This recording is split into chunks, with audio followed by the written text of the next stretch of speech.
Magkahiwalay na insidente ng karahasan sa mga kabataan ang naitala sa Davao City. Patay ang isang lalaking 17 anyos na hinampas ng 2x2 habang kinuyog naman ng grupo ng mga kabataan ang isang estudyante. May report si Argel Relator ng GMA Regional TV. Pauwi na ang estudyanteng ito mula sa paaralan sa Davao City ng Cornerin at Bugbugin. Ilang saglit lang, kinuyog na siya ng iba pang kabataan. Tumakas sila nang sitahin ng isang residente. Pagtayo ng biktima, iika-ika siyang naglakad palayo. Adto na ko diri nagdugo-dugo naman. Unsa ang gigamit sa motor? Nakils. Nakils ang gamit? Og kwan, butik.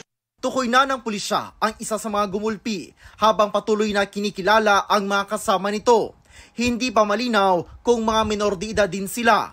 Kasagaran man gud diri halos sa kasimana naaygoy mahitabo nga gubot. Kasagaran estudyante. Anta ka nang naay magrubing diri pirmi. Ay magrubing para hadlok man na sila. Sinusubukan pa ng GMA Regional TV na makuna ng pahayag ang pamilya ng biktima. Nakahandusay naman sa kalsada ang 17 anyos na lalaking ito nang datnan ng mga otoridad sa Barangay Kalinan proper, Davao City rin.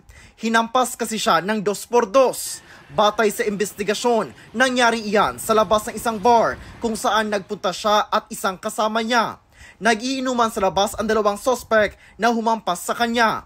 Gisumbag ni nga suspect sir na sa mga biktima. Motong kitabangan siya sa organ ng puspo sa 2x2. Hindi pa malinaw ang dahilan ng alitan. Hindi pa nagbibigay ng pahayag ang mga kaanak na nasawing biktima. Hawak na ng pulisya ang dalawang suspect na sasampahan ng reklamong murder. Argel Relator ng GMA Regional TV, nagbabalita para sa GMA Integrated News. Huwag magpahuli sa mga balitang dapat niyong malaman. Mag-subscribe na sa GMA Integrated News sa YouTube.